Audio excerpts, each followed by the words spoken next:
지난 10월 초 연휴에 오래간만에 영화관에 가서 영화 한 편을 보았습니다. 1947 보스턴이라는 영화였습니다.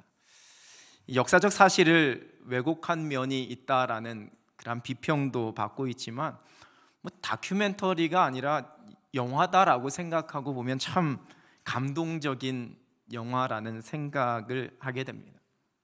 이 영화는 손기정 선수가 일장기를 달고 베를린 올림픽 마라톤에서 우승하는, 그리고 그 시상식에서 월계수 화분으로 그 가슴에 일장기를 가리는 바람에 다시는 마라톤을 하지 않을 것을 일제에 강요당하는 장면으로 시작합니다. 그러는 이제 서윤복 선수가 그 뒤를 이어서 세계를 제패하기 위해 이 보스턴 마라톤 대회에 나가는 그 준비 과정을 그려내고 있습니다. 당시 우리나라가 주권 국가가 아니었기 때문에 이 대회 참가를 위해서 미국에 입국하기 위해서는 재정 보증금이 필요했습니다. 이를 구하지 못해서 그 선수의 마라톤 대회 참가가 무산될 뻔한 장면이 나오는데요, 바로 이 부분이 역사적 사실과는 조금 다르다라고 비평을 받는 한 부분이기도 합니다. 실제로는 역사 속에서는 그들을 도왔던 이 미 군정청의 스미들리 여사라는 분이 먼저 $600를 내놓으면서 하지 그 미 군정 사령관에게 우리가 도와주자라고 협조를 구했고, 그래서 미 군정청 직원들과 함께 그 하지 장군이 모금을 했다고 합니다. 그리고 우리가 잘 알고 있는 이 언더우드 선교사님의 아들이신 당시 이 연세학원의 이사장이었던 호러스 호턴 언더우드 선교사가 아주 많은 돈을 준비해줘서 대회에 참여하게 된 것이 역사적인 사실인 반면에 영화에서는 조금 다르게 펼쳐집니다. 이 덕수궁 대한문 앞에 모인 군중들이, 그 많은 백성들이 재정 보증금이 없어서 이 대회 참가를 포기해야지만 되는 그 안타까운 상황을 함께 접하고, 너도 나도 누가 먼저라고 할 것도 없이 너도 나도 십시일반 돈과 폐물을 모금해서 재정 보증금을 모으는 것으로 영화 속에 그리고 있습니다. 이 영화 중에 아주 감동적인 장면 중 하나입니다.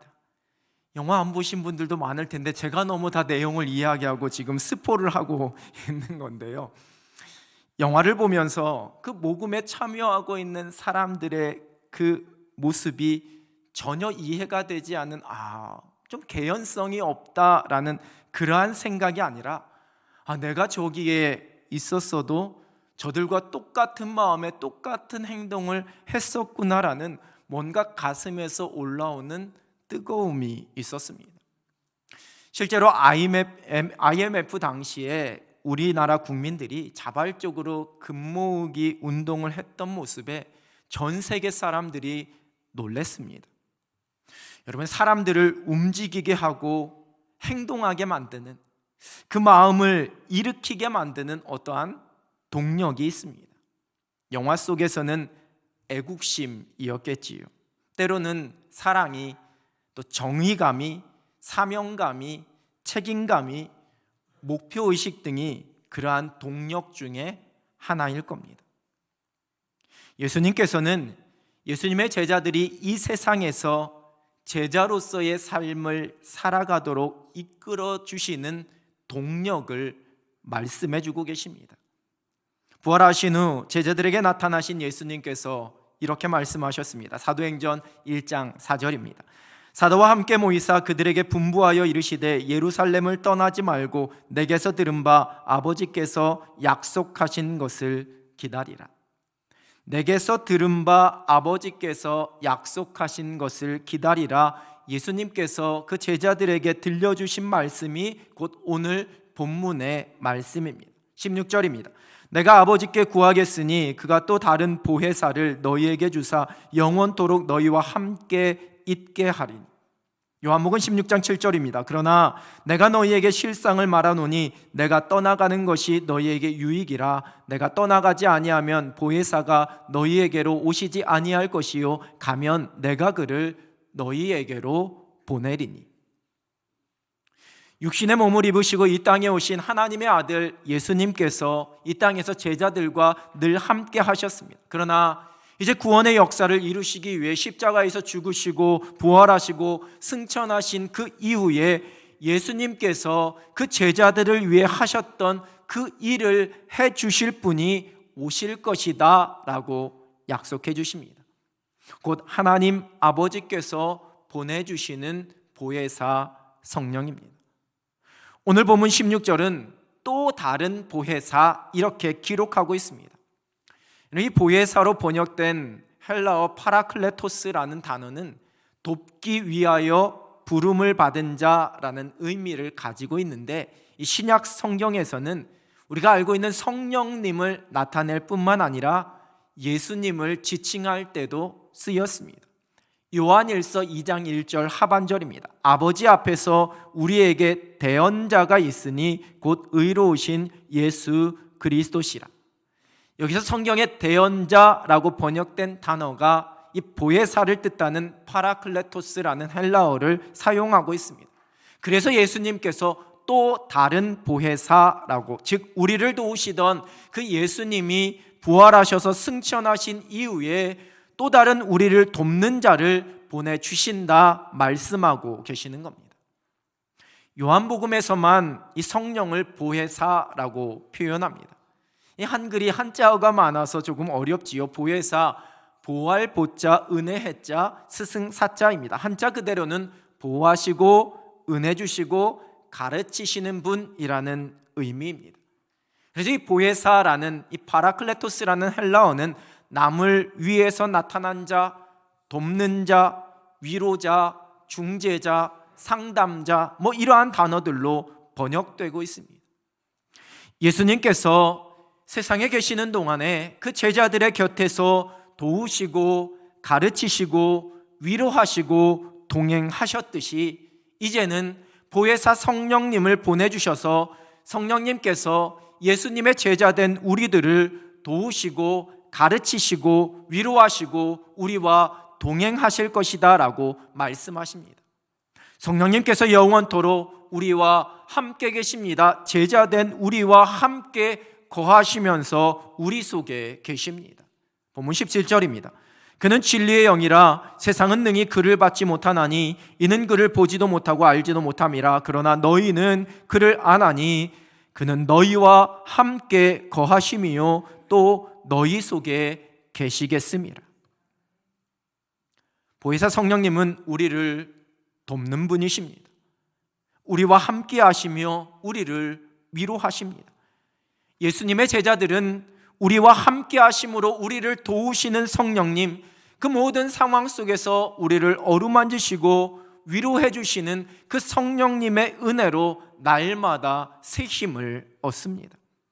그래서 우리가 그 은혜로 평안을 누립니다. 어려움과 절망 속에서도 힘을 낼 수 있습니다. 새로운 소망을 그 속에서도 발견할 수 있습니다.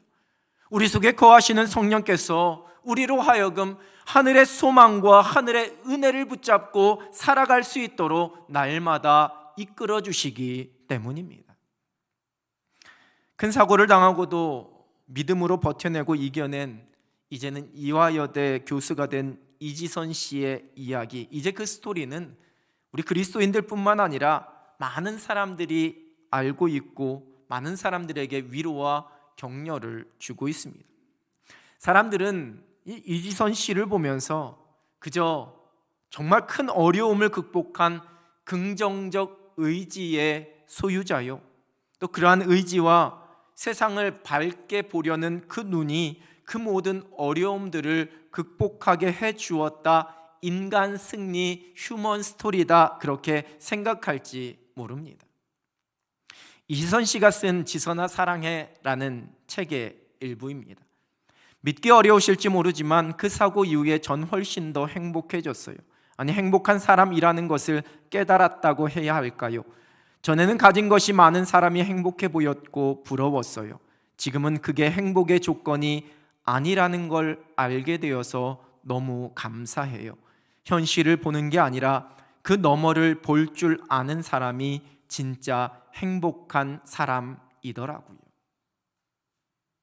여러분, 어떻게 이런 엄청난 고백을 설명할 수 있을까요? 예상치 못한 엄청난 일, 비극적인 일, 자신의 인생을 송두리째 무너뜨리는 그 일을 만났을 때에 오히려 그러한 일 이후에 나는 더 행복해졌다라고 고백할 수 있는 힘, 여러분 그 힘이 어디에서 나왔을까요?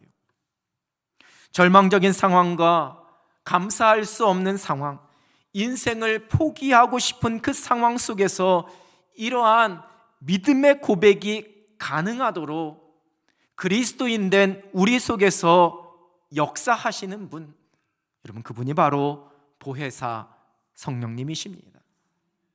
성령님께서 우리를 도우시기에 그 도움의 은혜 속에서 날마다 우리를 위로해 주시고 우리의 마음을 어루만져 주시고 우리에게 새로운 소망을 허락해 주시기에 그 은혜로 그리스도인들은 지금 자신의 눈앞에 펼쳐져 있는 문제와 상황이 아니라 그 뒤에서 그 너머에서 역사하고 계신 살아계신 하나님을 바라볼 수가 있는 겁니다. 우리와 함께 계시는 성령님이 우리가 만나는 모든 삶의 현장 속에서 우리를 어루만지시고 우리를 위로해 주십니다. 세상의 일들이 우리를 힘겹게 만들고 여전히 내 앞에 펼쳐진 해결해야 할 수많은 문제들과 염려가 쌓여 있고 내 삶의 환경이, 내 삶의 자리가 녹록하지 않다 할지라도 내가 한숨 짓지 않고 낙심하거나 주저하지 않고 내가 소망을 노래할 수 있는 이유, 그것은 제자된 우리를 도우시는 보혜사 성령님이 우리와 함께 거하시기 때문입니다. 여러분, 그래서 우리는 인생의 한밤중에도 소망을 노래할 수 있고 인생의 한낮에도 노래할 수 있습니다. 젊은 날에도 내일을 노래할 수 있고 노년에도 소망을 노래할 수 있습니다. 평탄한 날에도 내가 감사할 수 있고 고난의 날에도 내가 감사할 수 있습니다. 우리를 도우시며 위로하시는 보혜사 성령님께서 우리와 함께 계시기에 우리가 하늘의 위로와 하늘의 소망을 누리면서 살아갑니다. 도우시고 위로하시는 성령 하나님의 그 충만한 은혜 가운데 날마다 하늘의 소망을 노래할 수 있는 여러분 되시길 우리 주님의 이름으로 축원합니다.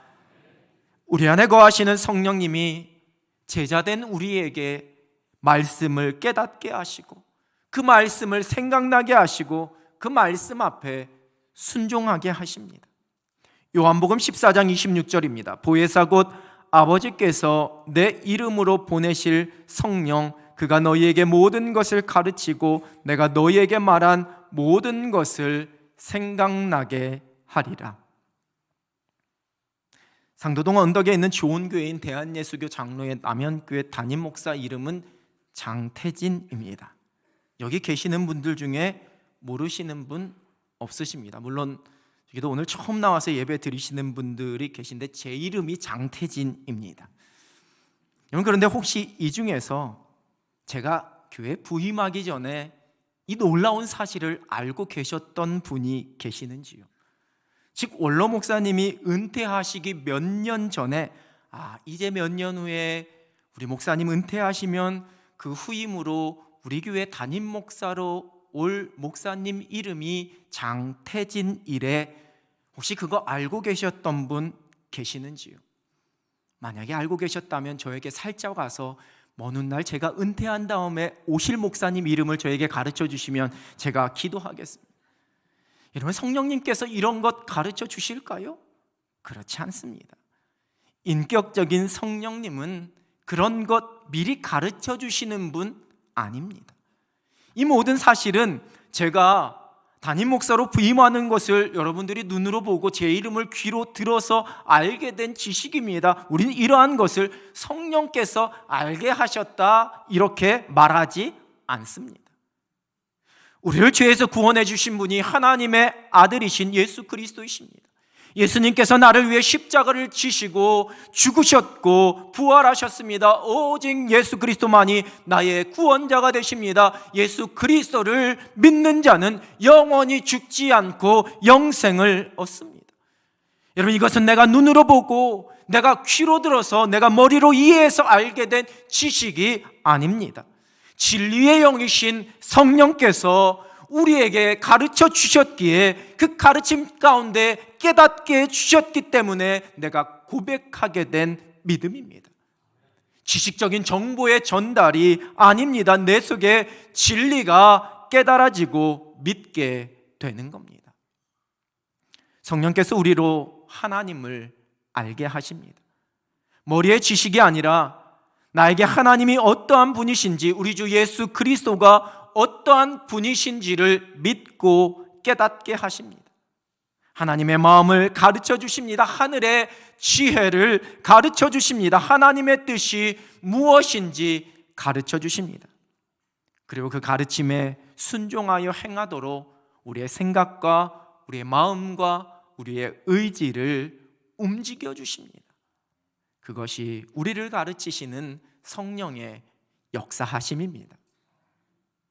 성령께서 예수님께서 말씀하신 모든 것을 생각나게 하시겠다 본문은 기록하는데요, 이 말씀의 1차적인 의미는 제자들이 지금은 예수님께서 말씀하고 계시는 것, 예수님의 십자가에서의 죽으심과 부활하심, 제자들이 감당해야 할 그 사명 등을 깨닫지 못하고 이해하지 못하고 있지만, 이제 성령께서 제자들에게 임재하시게 되면 제자들이 그 모든 것을 깨닫게 되고 생각나게 될 것이다 라는 의미입니다. 실제로 십자가 사건 앞에서 다 흩어졌던 제자들이 부활하신 예수님을 만난 이후부터 회복되기 시작해서 결국에는 오순절 성령 강림 사건 이후로 완전히 변화된 사람들이 되었던 것을 성경은 증언하고 있습니다.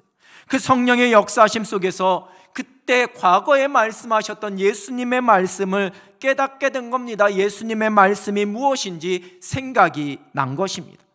그리고 또한 이 말씀은 저와 여러분이 살아가는 우리의 삶의 순간순간에 하나님의 말씀을 생각나게 하셔서 우리로 하여금 그 말씀대로 그 말씀 붙잡고 살아가도록 하신다라는 그러한 의미입니다. 예를 들어서 누군가에 대한 미움과 판단이 우리 마음속에서 올라오려고 할 때에 우리의 심령 깊숙한 곳에서 내 이웃을 내 몸과 같이 사랑하라, 내 원수를 사랑하라라는 하나님의 말씀이 갑자기 떠올려집니다. 내 입술에서 불평이 쏟아져 나오려고 하고 부족한 것으로 인해 한숨이 나오려고 할 때 범사에 감사하라라는 말씀이 떠올려집니다. 내 속에 욕심이 찾아오고 정신없이 나만 바라보며 내 가정과 자녀들만을 위하여 살아가는 세상에서 성공할 수 있는 비결이 무엇인지 나에게는 손익계산서만 두드리면서 살아가고 있는 내 인생 속에 갑자기 하나님의 말씀이 떠올려집니다. 너희는 먼저 그의 나라와 그의 의를 구하라. 하나님께 대하여 부유한 자가 되라. 이런 말씀이 우리 속에 떠올려지는 겁니다. 내가 힘이 들고 어려울 때에 내가 기도하는 가운데 하나님의 말씀 찬송이 갑자기 생각나서 내가 그 말씀 붙잡고 다시 힘을 얻습니다. 찬송하는 가운데 문제의 답을 찾고 용기를 얻게 됩니다. 이것이 바로 말씀을 생각나게 하시는 성령의 일하심입니다. 하나님의 말씀을 깨닫게 하시고 생각나게 하시는 하나님의 말씀 붙잡고 우리가 이 세상 속에서 제자로서의 삶을 살아갑니다. 우리와 함께 계시는 성령의 은혜입니다. 성령께서 우리에게 하늘의 기쁨과 평안을 누리게 하십니다. 사도행전 13장은 안디옥 교회가 바울과 바나바를 파송하는 장면을 기록하며 시작합니다. 우리가 잘 알고 있듯이 그들이 복음을 전하러 곳곳에 가게 되었을 때 사람들이 두 손 들고 그들을 환영해 주지 않았습니다. 유대인들을 중심으로 그들을 핍박하고 때로는 죽음에 이르기까지 몰아갔습니다. 복음을 전하다가 쫓겨나는 일이 한두 번이 아니었습니다. 복음을 전하는 바울과 바나바뿐만 아니라 복음을 듣고 믿기로 작정한 그들에게도 이러한 핍박이 일어났습니다. 밖으로 쫓겨나고 있는 그 상황 속에서 믿음으로 인해서 핍박당하고 있는 그 상황 속에 있는 그리스도인들, 그 제자들의 모습을 사도행전 13장 52절이 기록하고 있습니다. 제자들은 기쁨과 성령이 충만하니라. 핍박과 어려움 속에 기쁨과 성령이 충만했다 기록하고 있습니다. 성령과 기쁨은 늘 함께합니다. 하늘의 기쁨을 누리는 사람들이 곧 성령 충만한 사람들입니다. 성령 충만한 사람들은 하늘의 기쁨을 누리게 됩니다. 내가 매일 기쁘게 순례의 길 행함은, 내가 기쁜 마음으로 주의 뜻을 행함은, 좁은 길을 걸으며 밤낮 기뻐하는 것, 주의 영이 함께합니다. 성령께서 주시는 기쁨은 눈앞에 펼쳐진 상황이나 조건으로 인한 기쁨이 아니라 그리스도인 된 구원의 감격 가운데 누리는 기쁨입니다. 우리가 지난주 전교인 1일 수련회를 통해 함께 고백한, 우리 찬양대가 오늘 고백한 그 찬양처럼 여호와로 말미암아 기뻐하는 삶은 오직 우리와 함께 계시는 성령의 은혜 속에서 가능합니다. 성령님과 함께하는 사람은 하늘의 기쁨을 누리게 됩니다. 그 기쁨 가운데 하늘의 평안을 누리게 됩니다. 우리와 함께 계시는 성령께서 주시는 은혜입니다. 성령님은 우리의 발걸음을 인도하십니다. 그리스도의 제자들은 그 성령의 인도하심에 순종하며 살아갑니다. 그때의 믿음의 용기도 얻게 되어서 담대함으로 세상을 살아가게 됩니다. 사도행전에 기록된 성령의 기름 부으심을 받은 그 제자들은 그 삶을 온전히 하나님께 맡기면서 성령의 인도하심대로 살아갔던 사람들이었습니다. 계획하면서 떠났던 전도 여행의 길에 그 모든 전도의 길이 막히는 상황 속에서 사도 바울은 안절부절하거나 억지로 자기가 무언가 뚫어보거나 해보려는 그런 몸부림치지 않았습니다. 사도행전 16장 6절 7절입니다. 성령이 아시아에서 말씀을 전하지 못하게 하시거늘 그들이 부르기아와 갈라디아 땅으로 다녀가 무시아 앞에 이르러 비두니아로 가고자 했으되 예수의 영이 허락하지 아니하시는지라. 성령이 전하지 못하게 하시거늘 예수의 영이 허락하지 아니하시는지라. 예수의 영, 성령입니다. 여러분, 사도 바울 당시에 요즘 우리 젊은이들 사이에 유행하고 있는 성격 유형 검사인 MBTI라는 그런 검사가 당연히 있지도 않았지만 많은 사람들이 이 성경에 나타난 사도 바울의 모습으로 바울의 성격 유형이 무엇이었는지 추측하는 그러한 글들을 많이 쓰곤 합니다. 쓰는 사람마다, 생각하는 사람들마다 조금씩 그 생각이 다릅니다. 그런데 이 사도 바울의 성격이라 추측하는 사람들 모두가 한결같이 이구동성으로 일치하고 있는 한 가지 성격은 이 성격 유형의 네 번째 유형인 J와 P 중에서 바울은 J일 것이다 라는 추측입니다. 즉, 계획대로 행하고 조직화된 것을 선호하는 판단형이라고 불리는 J형 유형과 어느 정도의 자율성을 가지고 그 상황에 그냥 적응하고 융통성을 중시하는 인식형이라고 불리는 P 유형 중에 사도 바울은 J 유형, 즉 계획한 대로 철저하게 조직화해서 행동하는 사람이었을 것이라는 겁니다. 실제로 사도 바울은 철저한 계획과 목표 가운데 살아갔던 사람이었습니다. 그 계획이 틀어지게 되면 힘들어했던 사람입니다. 그 목표와 계획을 이루기 위해서 2차 전도여행을 떠날 때에 마가의 동행 문제로 인해 자신의 동역자였던 바나바와 심하게 다투고 합의에 이르지 못하고 결국 그와 갈라서서 따로 길을 갈 정도로 그렇게 계획적이었던, 목표 지향적이었던 사람이었습니다. 그러나 그가 계획했던 전도지로 가고자 했지만 그 길이 다 막혀버렸습니다. 그때에 예수의 영이 허락하지 않음을 고백하면서 사도 바울은 그 자리에 멈춰 섰습니다. 자신의 생각과 자신이 세운 그 계획을 고집하며 그대로 하려고 애쓰지 않았다라는 겁니다. 오히려 무릎 꿇고 성령의 인도하심을 구했습니다.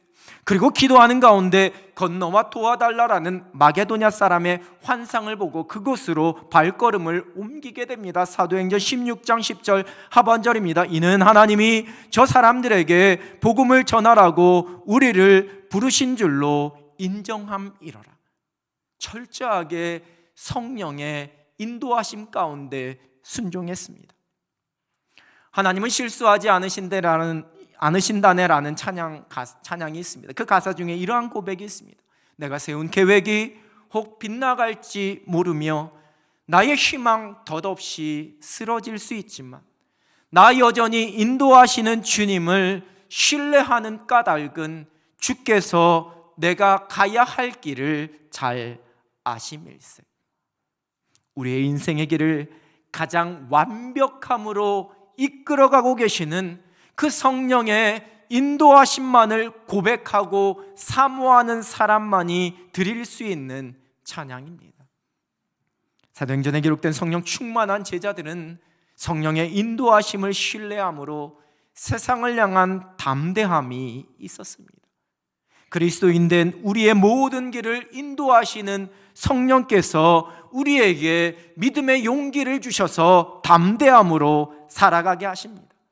세상의 힘이나 펼쳐지는 상황 앞에 우리가 기죽지 않습니다. 일희일비하지 않습니다. 믿음의 용기 가지고 담대함으로 당당할 수 있습니다. 우리와 함께 계시는, 우리의 길을 인도하시는 성령께서 우리에게 허락하시는 능력입니다. 보혜사 성령님의 함께 하심은 그리스도의 제자로 세상을 살아가는 우리를 향한 하나님의 약속입니다. 우리는 함께 계시는 성령의 인도하심, 그 음성에 순종하며 살아갑니다. 나의 욕심과 나의 생각과 나의 뜻과 나의 의지를 내려놓습니다. 나의 죄된 모든 습관과 나의 죄된 본성도 십자가 앞에 내려놓습니다. 그리고 우리 속에서 역사하시길 원하시는 그 성령님께 우리의 모든 것을 온전히 내어 맡기며 성령의 인도하심을 구하면서 살아갑니다. 그때 우리에게 허락하시는 은혜가 성령 충만입니다. 성령 충만은 간절히 사모하는 자들에게, 오직 성령의 인도하심 가운데 성령의 이끄심대로 살아가기를 간절히 사모하는 자들에게 허락하시는 하나님의 은혜입니다. 그리스도의 제자들이 세상에서 제자로서의 삶을 살아가게 하는 유일한 동력은 오직 성령 하나님으로부터 나옵니다. 우리와 함께 계시는 성령의 인도하심 속에 우리가 하나님의 마음을 품게 되고 그 마음으로 하나님의 뜻을 발견하고 순종하며 또한 그 뜻 가운데 하나님의 비전을 이루며 살아가게 됩니다. 그 사람이 곧 예수 그리스도의 제자입니다. 성령 충만함으로 성령의 인도하심 가운데 날마다 믿음의 승리를 누리며 살아가는 그리스도의 제자된 여러분 되시기를 우리 주님의 이름으로 축원합니다. 기도하겠습니다. 하나님 아버지, 우리를 거룩한 하나님의 자녀 예수 그리스도의 제자로 불러주시고 이 땅을 살아가야 하는 우리에게 보혜사 성령님을 약속하시고 보내주시고 그 성령의 은혜 가운데 살아가게 하시니 하나님 감사합니다. 우리의 생각, 우리의 뜻, 우리의 죄된 본성, 우리의 죄된 모든 습관들 다 내려놓고 오직 성령의 충만함과 인도하심을 사모하며 성령의 능력 가운데 살아가는 하늘 백성들 되게 하여 주시옵소서. 우리에게 성령의 기쁨을 허락하실 하나님을 기대하오며 예수 그리스도의 이름으로 기도드립니다. 아멘.